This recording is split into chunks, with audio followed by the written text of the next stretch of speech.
tenemos un invitado en este momento. Yo no sé si a él le gustará la bachata. Debe de gustarle. Pero le gusta el entretenimiento, le gusta la Claro música. que sí. Él es político, es actual diputado de la República. Es un cargo pero delicado. bajó fino el programa. Sí, sí, y es un parrandero, sobre todo, un parrandero. Orlando Jorge Villegas, diputado por la circunscripción número 1 del Distrito Nacional. La Bienvenido. más difícil, ¿eh? Sí, sí, la más difícil. Y competitiva. Bienvenido a Gracias, señores. Para mí de verdad un placer poder estar con ustedes.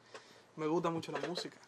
Sí. ¿Te gusta la bachata? ¿La bachata te gusta? Me gusta la bachata. ¿Qué bachata? Anthony Santos. Anthony Santos. Sí, Ay, sí. ay, el Tú ves, Mayimbe. machuca ahí. Sí, Anthony Santos, Estamos en la misma sí, sí, línea.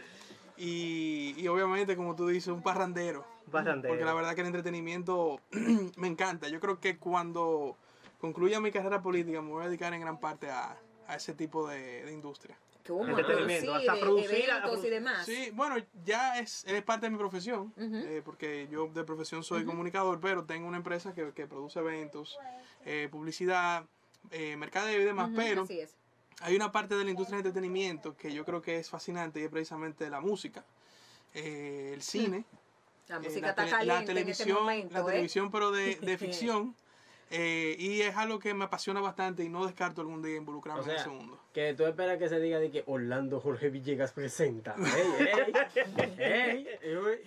Mira, yo vengo de la televisión, esa es mi base profesional, es la televisión, y aunque es la televisión de digamos, de noticias, mucha gente creería que es lo más formal, pero al final tú estás produciendo un producto. Entonces, tiene su parte de entretenimiento, tiene su parte de captación de público, y la televisión es un show.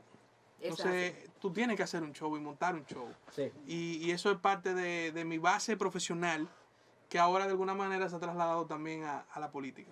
Es así, hablando de política, que eres un político, como bien anunciaba Héctor, un político que decidió pues someterse al escrutinio de la gente para, de acuerdo a la votación, pues poder ocupar un curul. También para mí, de manera personal, un político que tiene una gran responsabilidad de legislar por y para el bienestar de esa comunidad que lo colocó allí, y que obviamente pues tiene... Y de lo que no tampoco votaron, o sea, porque al final es de todo, claro, sí, pero ese tiene que legislar para todo, y no solamente legislar para y su salvaguardar también todo el tema de las leyes y también de las contrataciones y demás.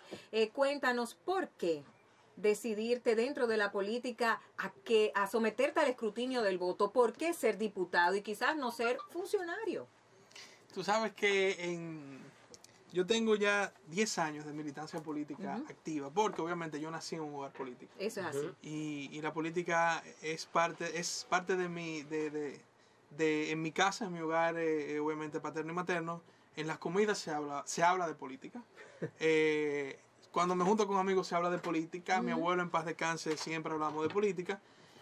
Y uno nace y es hijo de un político y nieto de un expresidente. Entonces, tú tienes razón. Yo pude haber quizás optado por un cargo de funcionario en un gobierno del presidente Abinader. Estaba muy pegado con el presidente también. Yo soy un hombre presidente, eso sí, yo lo digo. Y le agradezco bastante que impulsó a las nuevas generaciones en el PRM. Pero yo entendía que en el lanzamiento de mi carrera política tenía que pasar la prueba del escrutinio, primero de las bases del partido y segundo de los votantes, en este caso de la gente, del común, gente, claro, así es. de mi circunscripción, que es la circunscripción número 1 del Distrito Nacional. Y había gente que a mí me decía el año pasado, pero ¿para qué tú estás aspirando si Luis va a ser presidente? Y tú puedes ser esto, y puedes ser aquello, y puedes ser lo otro, ¿y para qué tú vas a gastar recursos, energía en una campaña y esto? Pero también debo ser consecuente con que en mi familia muchas personas participan de la política. Y obviamente muchos de esas personas que por vocación política en mi familia hacen actividad política, ya tenían también hasta cierto, vamos a llamarlo así, adelanto en optar por posiciones gubernamentales. Y también, coherente con esa línea, yo dije, yo prefiero en esta ocasión servir desde la Cámara de Diputados, es un poder distinto al Poder Ejecutivo, ganarme yo mi No, posición. es y que te la ganaste. Bueno, y como mencionas, tu padre es actualmente ministro de Medio Ambiente, tu madre embajadora, Correcto. y tu tía es viceministra de la presidencia. Y es que en mi familia se vive la política. Se vive totalmente la política. No, y tienen demasiados años de militancia dentro del partido. Muchos años. Toda la vida. O sea, Muchos tú años. naciste, antes de tú nacer ya estaban Sí. dentro de la política. Entonces estamos hablando de una familia, como bien dices, netamente política. Cuando entraste y ya ocupas este curul, ¿qué ha sido lo más apasionante? Porque obviamente uno puede imaginarse un montón de cosas hasta vivirla. Cuéntanos la experiencia, en lo poco que Sí. tienes, porque apenas tiene unos meses. Pero debo decirte que han sido unos meses muy intensos. Muy intensos. La verdad que hay que reconocerle al presidente de la Cámara de Diputados, Alfredo Pacheco, que en 4 meses, señores, se han pasado legislaciones que tenían años. Ahí tengo Durmiendo. Engavetadas, yo sí. tengo ya, Durmiendo. no, di la verdad, 16 años. Había muchas iniciativas que estaban durmiendo y en estos 4 meses nosotros las hemos sancionado. Y la dinámica de la Cámara es muy activa. O sea, eso de que el diputado no trabaja es mentira. Claro, te digo para el que trabaja. Ujú. El que va a sus comisiones, el que va a sus sesiones, el que asiste a las demás. El que propone, El que trabaja en piezas legislativas. Es un trabajo muy intenso. Hay vago en el Congreso. uy, sí, Ven acá, por eso hicieron una limpia. Vicky, ¿no? ven acá, esta. ¿Cómo? Él está dentro, Mira, él está dentro. yo sí te voy a contar otra experiencia. Juégatela. El Congreso Nacional es primero desde el punto de vista político, yo en los 4 meses ya que tenemos, digamos, dentro del Congreso, yo diría que es la clase más práctica de política que un político puede tener. Porque tú tienes primero un contacto directo con la gente. Tú eres, digamos, el quizás representante, el regidor y el diputado quizás son los representantes más cercanos. Son los más De las cercanos. personas. Eso es así. Pero en segundo lugar, el movimiento en el Congreso es muy variopinto. Entonces tú tienes diferentes perfiles de legisladores. Y eso también, de alguna manera u otra, es parte de la representatividad que tiene el Congreso Nacional. Ya después ustedes sabrán quién trabaja y quién no, cuando vean lista de asistencia, Sobre todo. propuestas y demás. Ahí lo ven Nosotros sí yo quiero decir aquí que la primera resolución que se aprobó en la Cámara de Diputados fue de autoría nuestra, en esta legislatura. Nosotros sometimos en la Cámara de Diputados a la segunda semana de haber pues iniciado el trabajo, una resolución para que se reconozca a los jóvenes dominicanos que ganaron un concurso en la NASA de un vehículo espacial. Ay, sí, claro. Porque recuerdo. nosotros teníamos que marcar una pauta como diputados, y cuando digo como diputados, digo todos los diputados, de que el Congreso va a apoyar las demás iniciativas que tengan que ver con ciencia y tecnología. Y eso era un primer paso. Y esos jóvenes fueron reconocidos, esa resolución se aprobó en menos de un mes y le hicimos el reconocimiento.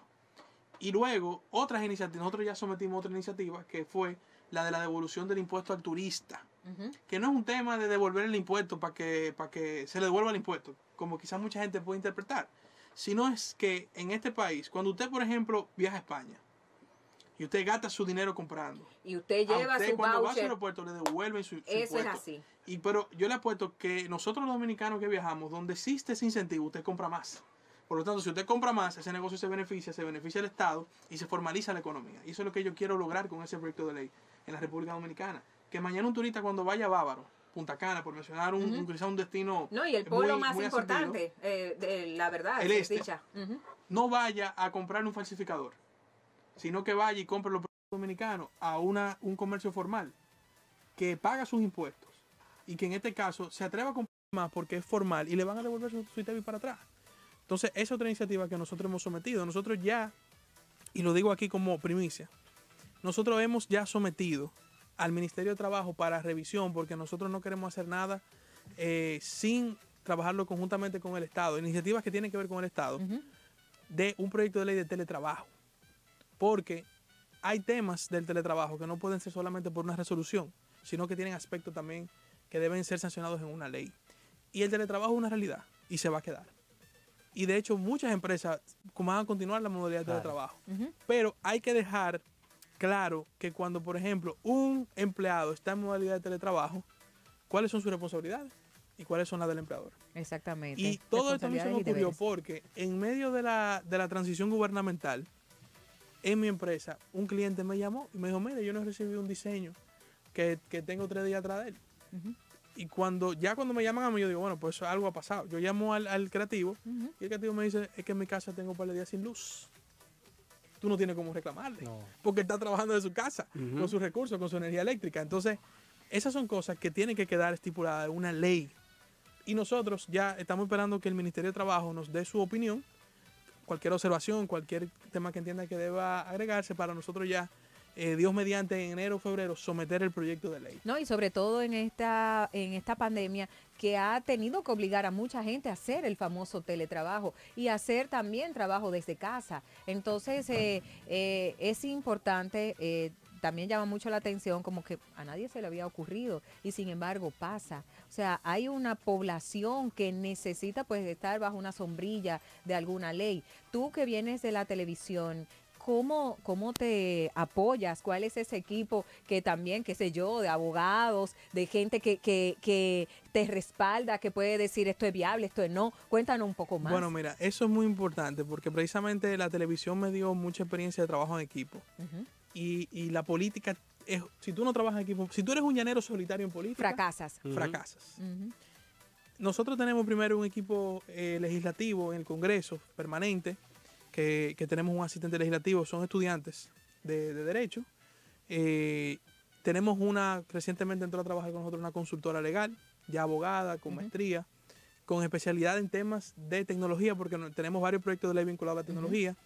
Tenemos también una oficina de abogados que sin ningún tipo de costo nos da asesoría en estos proyectos de ley. Y también tenemos dos colegas más, dos amigos más, abogados, que también gratuitamente nos dan asesoría. Entonces, hemos conformado un hub de asesores, donde en mi caso propongo la idea central de las iniciativas, lo que se busca para una demarcación o a nivel nacional, y entonces ese equipo se encarga de los tecnicismos que conlleva un proyecto de ley. Yo siempre he dicho que el gran político es el que es un gerente, el que puede trabajar en equipo, liderar y gerenciar. Y eso es lo que nosotros estamos logrando con el equipo de Un Nuevo Ciclo, que fue mi eslogan de campaña, pero se mantiene como el brazo operativo de nuestra diputación. Excelente. Y ahí se someten los temas y son discusiones riquísimas, porque desde resoluciones como la que sometimos de la NASA hasta proyectos de esa envergadura, que son proyectos complejos, porque ahí hasta se han discutido temas, por ejemplo, de si ese proyecto de teletrabajo no debería ir al código laboral. Pero si yo lo someto al código laboral, nunca se va a aprobar, porque ese código tiene todos los años del mundo durmiendo. Aunque yo apuesto a que en estos 4 años, bajo la gestión del presidente Pacheco, del presidente del Senado Eduardo Estrella y obviamente el liderazgo del presidente Luis Abinader, el código laboral nuevo pueda por fin salir a ya nosotros poder conocerlo y aprobarlo o no aprobarlo, dependiendo de finalmente lo que se acuerde. ¿Hay intención entonces que Pacheco se quede más años como presidente de la Cámara? Yo creo que sí. La verdad es que, mira, yo debo de reconocer que como diputado nuevo ingreso, uno ha aprendido mucho con Alfredo Pacheco. Porque Alfredo Pacheco tiene el dominio de, miren señores, bregar con 190 diputados no es fácil. Tiene no el expertise. Y de diferentes partidos. No, de diferentes partidos, pero entre los mismos partidos, cada uno es un mundo. Ideología, Eso es como tener 3 cursos en un solo. 3 cursos, como 10 cursos. Entonces, él tiene un carisma para manejar los bloques de los diferentes partidos, para consensuar. Grandes iniciativas que han pasado en la Cámara de Diputados estos 4 meses han sido fruto de consensos que él ha liderado. Quizá el más reciente fue la Ley 2801 de Desarrollo Fronterizo, que existían diferencias porque la ley anterior en sí no era mala, pero su aplicación fue pésima. Y como su aplicación fue pésima, las empresas que fueron más afectadas por ella, obviamente, estaban con el grito al cielo, porque si vuelven y la aprobaban tal cual, sin un régimen de sanción, sin aclarar cuáles exenciones fiscales son permitidas, entonces era un bateo y corrido de mala manera. Y debo reconocer que el presidente Alfredo Pacheco, primero, logró consensuar con los empresarios que tenían intereses, y luego entre los diputados fronterizos y los diputados de otros lugares, como en mi caso en la capital, que yo fui y representé a las empresas de la capital que sufrieron en gran parte por esa ley, y todos nos pusimos de acuerdo. Y ya la ley fue aprobada en primera lectura la semana pasada. Pero Pacheco tiene ese dominio, ese charm de lidiar con la gran cantidad de diputados, y también tiene un buen discurso. Y tú haces hoy día una encuesta en la Cámara de Diputados y yo te apuesto que la gran mayoría está de acuerdo con que él continúe en la presidencia de ese organismo. Así es. Tú sabes que en tu campaña, una de las cosas que tú promovías era el tema de emprender tecnológicamente, o sea, los proyectos tecnológicos, electrónicos, el comercio electrónico en sí. Y se ha visto en las últimas semanas un pequeño debate, una controversia, un pequeño lío, se puede decir, con el tema de Uber, con los servicios de taxis que son a nivel digital, con aplicaciones. Mismo que en Punta Cana el Intran prohibió que los taxistas de Uber pudieran recoger pasajeros en los aeropuertos y algunos destinos turísticos. ¿Qué opinión tienes tú como legislador a este tema? Y si has hablado con el presidente, has puesto tu opinión sobre este hecho. Mira, esa pregunta me fascina. ¿Por qué? Porque precisamente nuestro principal proyecto de ley o el legado que yo le quiero dejar a este país como diputado es el proyecto de ley de economía digital. Porque ahora ese proyecto de ley toma más fuerza con ese tema de, por ejemplo, de Uber. Fíjate qué pasa. Uber no es un servicio de transporte. Uber es una plataforma tecnológica. Ya hay que comenzar por ahí. Pero cuando tú vas a nuestro marco legislativo, no hay una ley que especifique los servicios digitales y plataformas tecnológicas como Uber. Pero lo primero que yo quiero dejar claro es que Uber no es una empresa de taxi. Uber es una plataforma de tecnología. El creador de Uber se fue adelante y creó una plataforma tecnológica. Se supone que en el mundo o te adaptas o mueres. Entonces las empresas de taxi debieron adaptarse a esa nueva realidad. Eso por un lado. Por otro lado, sí le he expresado no al presidente, pero a distintos amigos funcionarios, lo que creo que debe ser una solución, primero del ámbito legislativo, que va a tomar más tiempo, porque este proyecto de ley de economía digital va a tomar tiempo en desarrollarse, pero yo creo que no se puede disasociar lo que es una cosa y lo que es otra.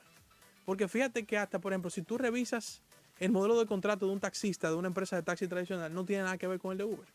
Es cierto. Yo tengo entendido que el Intran lo que le está exigiendo a Uber es la licencia de poder dar servicio de transporte en zonas turísticas. Pero Uber te va a decir, yo soy una empresa de tecnología, yo no soy una empresa de taxi. Claro. Entonces hay una dicotomía y entonces hay un problema. Porque mientras tanto, Uber ha pasado en otros países que han salido. Y sería entonces catastrófico, porque muchos usuarios, o la mayoría de los usuarios, sobre todo de la zona este, que son extranjeros, pues tienen la plataforma descargada en su teléfono. Entonces sería una locura. No, es que a veces vienen contando con eso, en que pueden usar Uber aquí. Que de hecho, haz tú el ejercicio. Si tú vas por ponerte un país, no sé, vamos a poner Chile, y tú tienes Uber, tú te vas a sentir más seguro pidiendo Uber. Tú tienes incluso, como usuario, cómo quejarte con Uber más fácil que con una línea de taxi que quizás tú no conoces. Tú tienes todo digital. Y a mí me ha tocado, por ejemplo, yo he estado en Hungría. En Hungría a Uber lo sacaron. Allá me tocó andar en taxi húngaro. O sea, en los taxis tradicionales de allá. Y me tocó también estar en Bratislava. Y allá sacaron a Uber, pero sí habían, digamos, sus Ubers locales. O sea, habían plataformas de tecnología que te daban de alguna manera un servicio de transporte. Colombia es un caso interesante porque Colombia llegó a sacar Uber en un momento, pero ellos renegociaron y volvieron en un poco tiempo, un mes, 2 meses. Yo pienso que aquí ahora mismo hay dos salidas. Hay una salida inmediata, que es obviamente permitir que Uber pueda darle servicio a los turistas y a los criollos que lleguen por los aeropuertos. Y hay que ver de qué manera Intran, el gabinete de turismo y pues Uber buscan una fórmula a corto plazo de poder operar. Así es. Pero a largo plazo, allá en marco país, tenemos que lograr en estos 4 años, y esa es mi principal intención, que una ley de economía digital categorice los servicios digitales. Y en esos servicios digitales existirán este tipo de plataformas tecnológicas. Entonces nosotros ya como país, bajo un marco legal de esta naturaleza, decir, este tipo de plataforma tecnológica paga impuestos de esta manera, está registrada de esta manera y debe operar de esta manera. Porque eso es lo que a nosotros nos hace falta aquí, categorizar los servicios digitales, las plataformas tecnológicas. Eso es así. Y a cada una decirle cómo debe operar en el país. Eso es lo que aquí nos hace falta. Así es, Orlando. Una pregunta capciosa. ¿Te gusta que te digan Orlandito? Sí, ¿Quiénes mira, a te mí dicen me dicen, Orlandito? mira, Vamos a romper un poquito el hielo. ¿Quiénes no, te a dicen mí me- a Orlandito? Porque te dicen mí- como de cariño, Orlandito, Orlandito. Pero ¿te gusta que te digan Orlandito? Sí, claro. Mira, a mí me dicen Orlandito. Hay mucha gente que me hizo Orlandito. La mayoría de la gente del partido me hizo Orlandito. Ya hay gente que a mi papá le decían Orlandito cuando mi abuelo era presidente. Entonces a mí me dicen Orlando Salvador, que es mi segundo nombre, Salvador. Pero sí, Orlandito, Orlando Salvador, Orlando. Tú en respondes fin. como Hay quieras. gente que me dice Villegas. El segundo es Villegas. Eh, El segundo apellido. Yo respondo como quiera, sí. ¿Cuál ha sido ese mejor, cómo decirlo, ese mejor consejo que te han dado tus padres, que son políticos, que obviamente pues han visto a su hijo emprender en la política y de qué manera? Porque siempre estás en el ojo del huracán, porque todo el mundo quiere pues hablar con los legisladores y que, como bien lo ha dicho el presidente, tener el oído en el corazón del pueblo. ¿Cuál ha sido ese mejor consejo que te han dado tanto tu papá como tu mamá y que tú, bueno, pues a lo largo de este trayecto, pues siempre aterriza a los pies y dice, déjame hacerlo por aquí? Mira, lo que siempre en mi casa me han inculcado, primero desde el punto de vista del poder, Ujú. mi abuelo siempre decía que el poder es como una sombra que pasa. Entonces nosotros hoy estamos en el poder, el PRM, Ujú. pero quizá en 4 años no estemos, o en 8, Ujú. o en algún momento, porque el poder no es eterno. Ujú. Y uno siempre tiene que recordar sus raíces y recordar que todo esto es pasajero. Entonces, eso es algo con lo que de alguna manera u otra siempre procuro tenerlo presente para uno no volverse loco. Y por otro lado también, algo que he aprendido bastante, siempre ha sido de consejo de mis padres, pero también debo decirte que lo he aprendido mucho del presidente, de Luis Abinader, con quien tengo una relación muy cercana, y es la perseverancia. Uno a veces no entiende que la vida, te digo a nivel personal, a nivel profesional, a nivel político, es como un maratón. Ujú. No es una carrera de velocidad, sino es un maratón. Y en ese maratón hay caídas y hay obviamente momentos de éxito. Cuando yo veo la carrera política de Luis Abinader, que Luis Abinader comenzó en el año 2008 aproximadamente, que sacó la cabeza y dijo, yo voy a ser presidente. Y en ese momento, mucha gente decía, ¿y quién era este? Mírenlo hoy dónde está. Y eso es algo que quizá mi generación, que es muy rápida, a veces no lo entiende. Y uno a veces quiere que la cosa sea de un día para otro. No, inmediata, la inmediatez. La inmediatez. Pero yo he aprendido que la vida es como un maratón. Y así trato de llevar este momento en la política, sin afanes de buscar cámaras, sin afanes de someter un proyecto por someterlo, o de hacer algo por simplemente decir que se hizo, Ujú. sino que yo creo que en este momento principalmente eso me aplica bastante, porque la inmediatez no puede dirigir la política dominicana, y mucho menos los que estamos ahora como jóvenes políticos tomando decisiones, sino que todo debe ser a su momento, a su tiempo y bien hecho. Y eso es lo que yo creo que en mi casa, en mis padres, y te digo del caso de Luis Abinader, he podido aprender en estos años. Mira, a propósito de bien hecho, hay un tema que ha hecho mucho ruido en el estado y ha sido los famosos 100 millones de pesos de los artistas. Sí, y yo ¿Y tú quieres ser obviamente... productor artístico? No, y tú que quieres ser productor artístico. No. Pero obviamente hay un tema aquí. Y que es un mundo que conozco. Sobre el mundo todo, artístico. mucha gente ha dicho es la forma de cómo se hizo. La prontitud quizá que no se tomaron todas las pesquisas que se debieron de tomar y por eso pues ha hecho mucho ruido de parte de la clase artística, de toda la clase artística. Y ahora con esta donación, porque al final eso fue, se le entregaron 100 millones de pesos. ¿Cuál ha sido tu parecer? Porque esto ciertamente ha causado mucho malestar y también mucho ruido en el entorno gubernamental. Yo creo que primero hay una intención de ayudar a la clase artística de parte del gobierno dominicano. Ujú. Nosotros sabemos que la clase artística, que es muy, o sea, en un momento normal, fuera de pandemia, es una industria muy movida.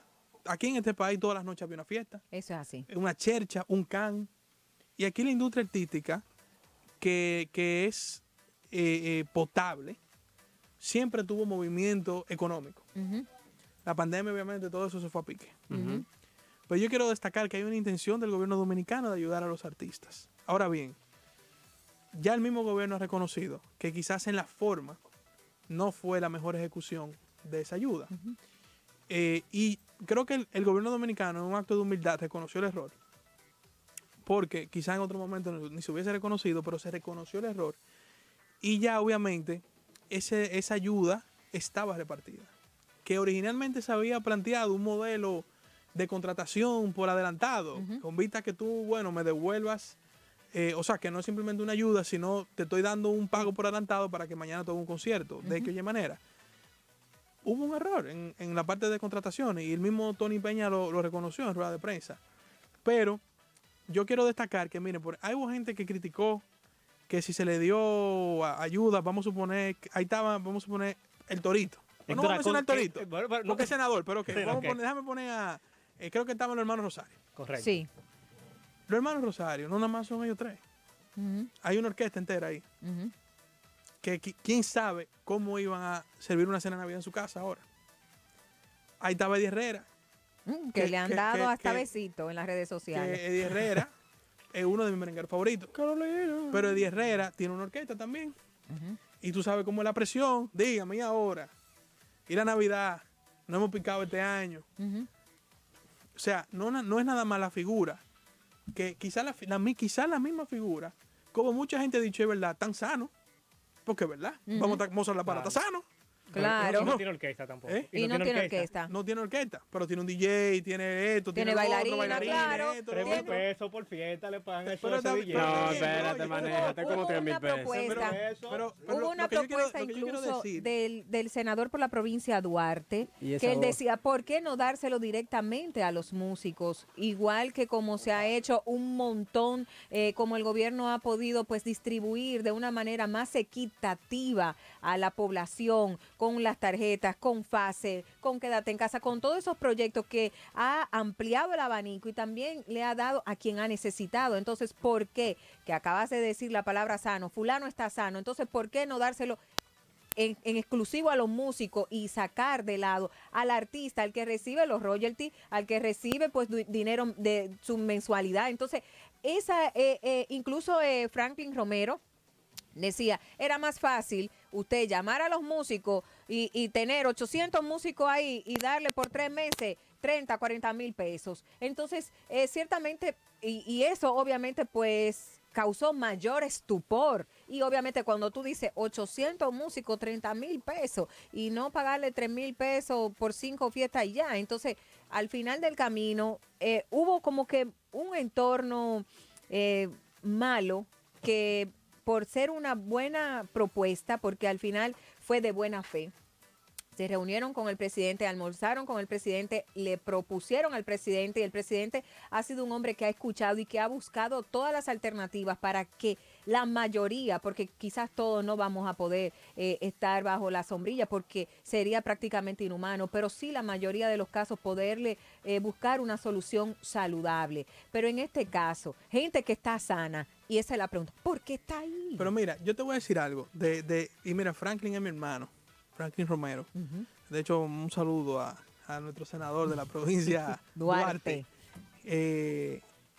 Yo creo que una buena intención en la forma creó un ruido, como tú dices. Pero quiero destacar la buena intención, porque en meses anteriores de la pandemia nos ayudaron a los artistas. Nos ayudaron a los artistas. Se estaban tragando un cable los artistas en este país. Eso es así. Ahora, yo digo que ya pasó esto. Yo miro oportunidades. Yo creo que, por ejemplo, ahora el gobierno puede hacer un gran banco de datos del mundo artístico en este país. Por categoría. ¿Quiénes son, vamos a ser, músicos de orquesta? ¿De cuál orquesta usted es? ¿Quiénes son diferentes? Por ejemplo, hubo algunas quejas de algunos cantantes que os reitero, porque esto fue una primera partida y Tony Peña lo dijo, o sea, vendrán otras partidas. Pero en la primera partida no se entregaron algunos músicos que son hasta más popi. ¿Cierto? Pero esos son músicos también. Eso es así, ¿cierto? Pero yo creo que, por ejemplo, si tú le preguntas a Orlando Jorge Villegas, ¿cómo tú entregarías una segunda partida? Yo agarro y comienzo a trabajar con el Ministerio de Cultura. Un registro de los artistas dominicanos. Así como en la Dirección General de Cine, si usted es productor, usted está registrado. Si usted es cameraman de cine, usted está registrado. Si usted es asistente director, usted está registrado. Así es. Aquí hay que crear un banco de datos del mundo artístico que diga, usted es trompetista de la banda de Eddie Herrera, usted tiene que estar registrado aquí. Claro. Usted es guitarrista de Anthony Santos, usted tiene que estar aquí. Para eso, tú como legislador, porque en el cine se puede, porque tenemos una ley de cine. Correcto. Que dice que se deben dar esos pasos para tú optar, por ejemplo, para los beneficios que permiten que se hagan películas, que son los incentivos fiscales. Entonces, se debe también trabajar por leyes que tengan que ver con los demás artistas. La ley de teatro, que es una propuesta que, la ley de que la han presentado televisión, varios legisladores. Esa ley, mira, pero espérate, porque yo te quiero decir algo de eso. Hay una ley precisamente de autoría de Franklin Romero, que es la ley de mecenazgo cultural. No sé si conocen esa ley. Sí. Esa ley es realmente, vale oro. Y yo se lo comentaba, bueno, Franklin y yo nos hicimos amigos para esa época. Y obviamente no se ha hecho el reglamento de aplicación. Y ahora en el reglamento de aplicación de esa ley debería estar ese banco de datos. Eso es así. Héctor, en el reglamento de aplicación de la ley de mecenazgo cultural debería estar un banco de datos. Porque esa ley obviamente no es nada más para la música. Ahí están de los artistas plásticos, los actores de teatro, productores de teatro, o sea, al final todo el que contribuye con la cultura dominicana forma parte de esa ley. Y yo creo que en el reglamento se debería incluir ese banco de datos de los artistas dominicanos. Así es. Orlando, ¿de qué equipo tú eres? Aguilucho. Aguilucho. Bueno, pasó Aguilucho. las águilas. Mira, yo puse un tweet el domingo, papá Elisei, hubo no sé si una votante mía, pero me dijo, pero usted es diputado de la capital. Digo yo, pero en la vida hay dilemas. Ya me diste una puñalada en el corazón. Es aburrido. Orlando, ya el tiempo no da para más. Tenemos un compromiso en este momento con la transmisión del Juego de los Gigantes a través de esta emisora. Esperamos invitarte ya para el próximo año, a principios del próximo año, porque hay muchos temas que queremos tratar contigo. Así que, Orlando, gracias por estar con nosotros. Y de inmediato nos vamos a la transmisión del Juego de los Gigantes.